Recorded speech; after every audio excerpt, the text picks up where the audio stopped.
Yo, what is going on, homies? It's your boy StumpD back for another OPTC video, and in today's video, we're hopping into the new Arena vs Luffy 50 stamina 11-star event with 3 teams to take down the new arena for you guys. So, with the sync, or the merge, timeline merge of Global and Japan, we have got the release of Luffy and Crocodile as 2 new arenas over here on the global side of the game.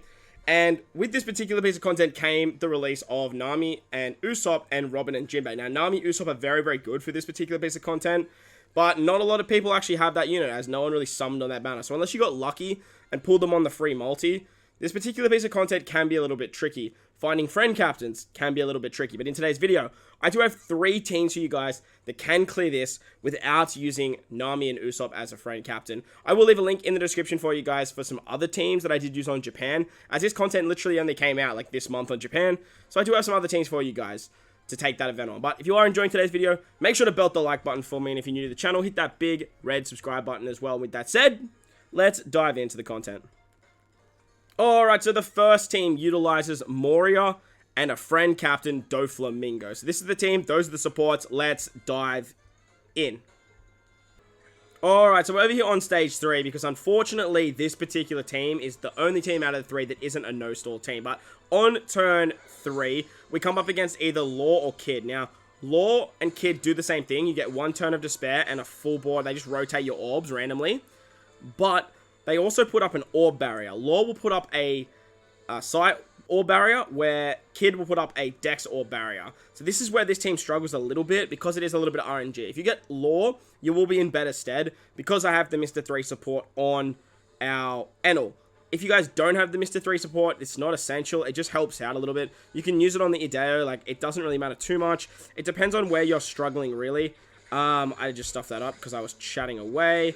But, ideally, you probably want to put it on Ideo, as on the second turn of Law, all he does is give himself an attack up, where on the second turn of Kid, he actually gives you bind. So ideally, you probably want to take out Kid more likely on the very first turn rather than Law, but nevertheless, if you need to take 2 turns here, it's not that big of a deal. Law is just kind of annoying because he can heal, and you just really want to take him out.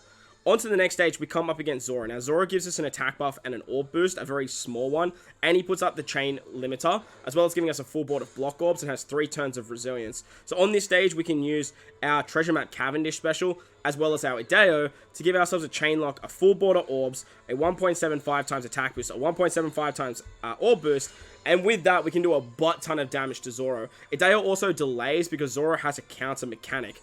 On that second turn, we are going to pop our Enel special, and then we can use the special of our Moria to give ourselves an orb buff, give ourselves color affinity, but more importantly, give ourselves end of turn damage. The reason we need the end of turn damage is so we can take out Zoro with his resilience and move on to the final stage against Luffy. Now, against Luffy, he's a Dex character, and he gives us a whole bunch of nasty defects. 6 turns of paralysis, 6 turns of despair, and 5 turns of special bind.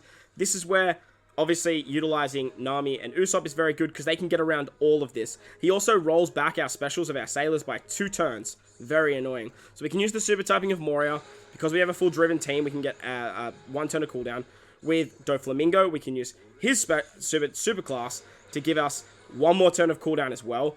And then we can actually utilize the special of Who's Who. With the support of Doffy, Who's Who's going to give us an attack boost and an orb boost, and rotate orbs as we get a full board of unfavorable slots. This team makes a lot of orbs matching as well. And finally, we can finish it off with Doflamingo. Because we have an attack boost, because we have an orb boost, we can get a base stat boost as well as a chain boost. And then with Moria, we have the carryover of color affinity. And with that, we can say goodbye to our boy Luffy here. See you later. So, the driven team worked very, very nicely. As I mentioned, you do have to stall, but it is very, very safe. Let's move on to the next team.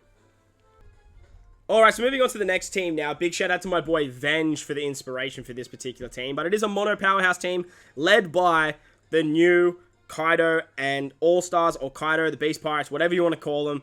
This is the team. Those are the supports. Let's dive in.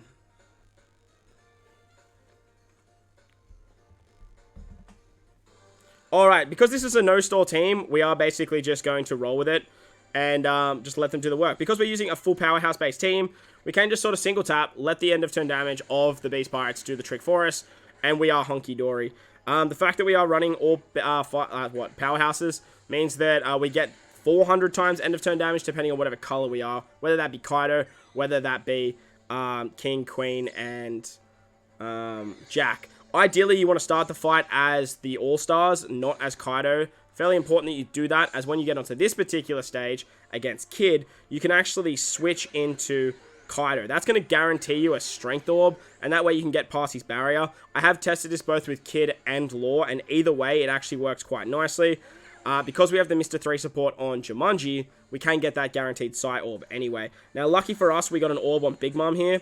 That means we can actually just do a butt ton of damage, as we don't actually need to worry about utilizing the Strength Orbs to break the barrier with our Kaidos. But nevertheless, as you guys saw there, like, we had no issues taking them down. On to the next stage, we come up against Zoro. He has the damage limiter. He has a counter and 4 turns of end of turn damage.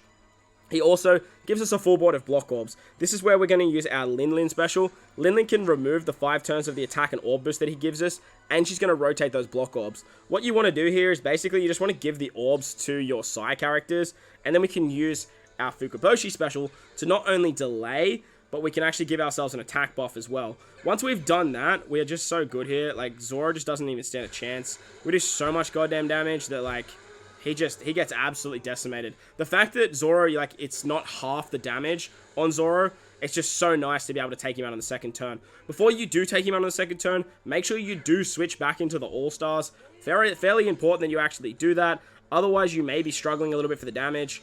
Fairly important that you do that, as you will struggle for the damage on the final stage, as the Kaidos in their strength variation are the ones that do it all. Thanks to the end of turn, we can get around the resilience. Bob's your uncle, hunky dory, see you later, Zoro.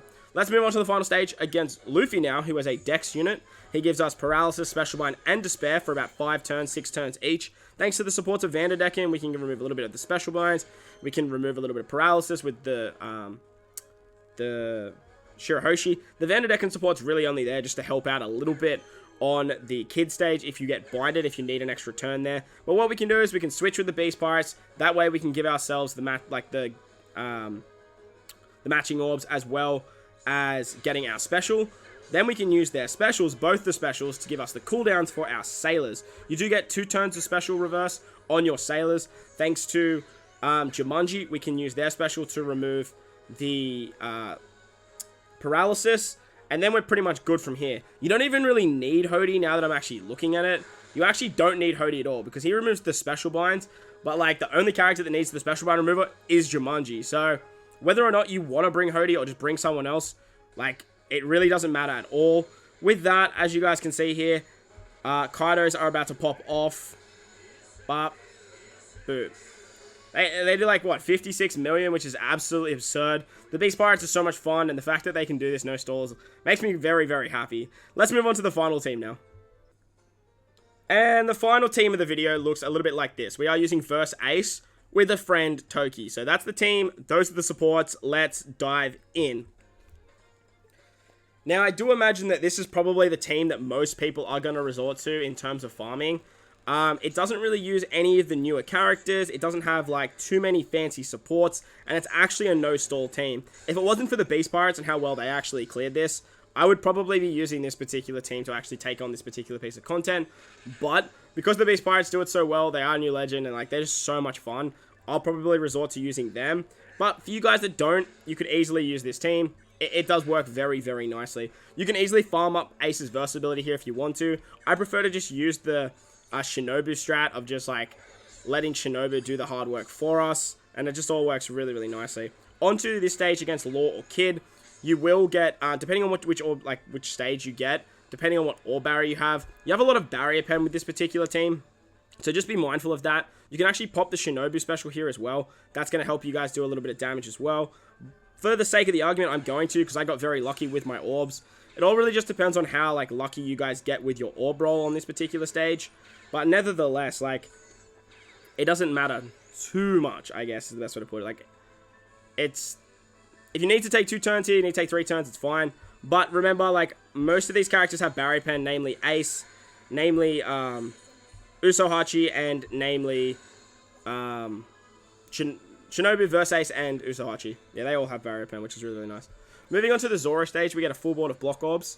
He also has the damage limiter and a counter mechanic. He also gives us 5 turns of a very slight orb and attack boost. So this is where Shinobu's great, because Shinobu can actually remove that. The third time we've popped Shinobu special, which is really funny. We're then going to use Law. Law can rotate our orbs, as well as give us a chain lock. And then we have Usahachi, basically just to delay and give us some more cooldowns if we need it. Like, we don't really need it, but, I mean, it's nice anyway. We're then going to do as much damage as we can to Zoro, and then take him out on the next turn. What you want to do here, though, is you want to make sure that you actually use your Toki special on your captains first. Very important that you do that. There has been a couple of times where I've actually forgot, and it will spell the end of your run. It's Toki's biggest downside, the fact that most of the time you're trying to do it brainlessly, you become a bit of a spoon and you actually forget. Well, at least I'm a bit of a spoon anyway. Moving on to the final stage against Luffy now. Luffy is going to do a whole bunch of nasty shenanigans, but thanks to the Toki ability, we don't have to worry about any of it because we're literally just going to be attacking with our 2 main captains. You can pop specials here. You don't really, all you need to do is make sure you use the super typing of Toki, and as you guys will see, we do so much damage that we can easily take out Luffy, even without the versatility of A. So, that's going to wrap up the video today, guys. Hope you guys enjoyed this one. If you did, make sure to go in there and belt the like button for me. If you are new to the channel, hit that big red subscribe button too. But guys, wherever you are in this beautiful world, please remember to enjoy the rest of your day. As always, homies, I thank you guys for watching, and I'll catch you guys in the next one. Let's